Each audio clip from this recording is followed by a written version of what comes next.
I'm Robin Feicht at Stampin' Country. Today I'm going to show you how to make the flowers in this beautiful bouquet, autumn bouquet.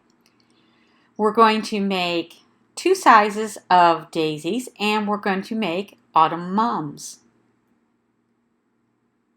We're going to make all three of these flowers with daisy punches.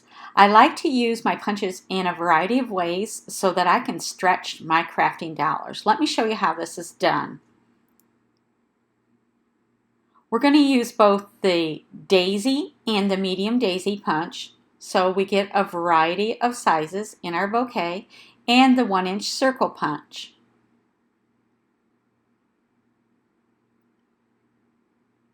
You can see that I have two sizes of the Black-Eyed Susan in my bouquet.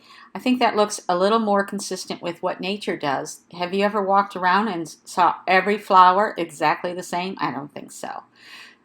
We'll start with the larger of the daisy punches and we'll punch 2 daisies. You could do just one, but it looks so much fuller and better if you punch a couple. Then I'm going to use my bone folder to fold down the center of each petal. I'm going to do this on both layers. It's really quick and easy if you use the right tools, and the bone folder is just perfect for this. You can fluff it up a little, and then we're going to layer them. We'll need to stagger them. You can use glue dots if you want, but I like to use the hot glue gun to make it just a little bit stronger since it'll be in a bouquet. Now for the center, we're going to cheat a little, and we're going to use the floral essence or the perennial essence floral centers. Because I want them to look like Black-Eyed Susans, I'm going to ink up on my ink pad with Early Espresso so the centers will be brown. Now here's the big tip. Let that dry for quite a while, or you need to dry them with your heat tool. Otherwise you're going to have ink all over your fingers. Peel off the back and stick them in the center. Yep, there's my blooper. I didn't wait long enough. Now to make the smaller flower, we're going to actually repeat the steps, only we're going to use the medium daisy punch. We'll score down the center of each petal. I'm going to do it on both layers. And we'll fluff it up a little and layer them.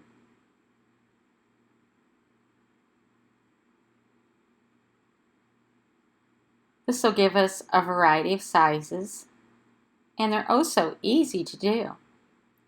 Now if you're going to arrange them in a bouquet, you're going to need something to put them in the bouquet. I like to use straws. These are paper straws. They're polka dotted, I know, not very realistic, but oh, are they fun. So you can just glue those on there. You can adjust the size of the straw by snipping them. You could also use popsicle sticks or pipe cleaners. Now let's make the mum. We're going to use Mary Merlot cardstock and the larger of the daisy punches, or the larger daisy punch, and I'm going to punch 12 daisies. Now this is give or take. I like the look that I get with 12 daisies. You could use less if you want them less full, or you could use more if you want them fuller. But 12 seems to work just right for me.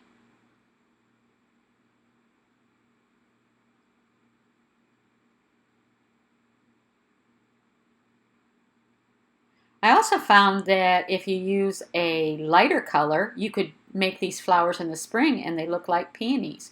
You also need a 1-inch circle punch. So you should have 12 daisies and one 1-inch circle. We're going to begin the same way that we did with the daisies, and we'll fold down the center of each petal. But this time we're going to crunch it up so that it sticks up. We're going to do that to 10 of our daisies. And the final 2 we will leave flatter. You're still going to fold them on the petals, but those are going to form the base of our mum. We'll glue these together just like we did for the Black-Eyed Susan. We'll stagger them. And then the difference is we're going to put the circle here, and that's going to be our platform or our building block for making the mum.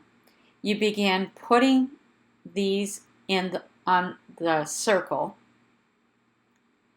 What I've found is I'll put about 8 of them on there, and then I end up filling in the gaps or the holes with the final 2.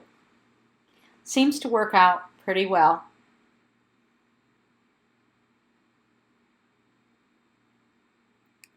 If you would like to see the project with the pencil vase, be sure to click the description and hop on over and learn how to put the whole project together.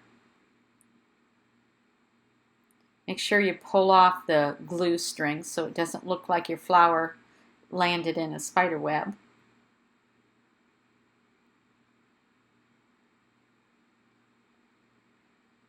Thanks so much for stopping by, and have a fabulous day.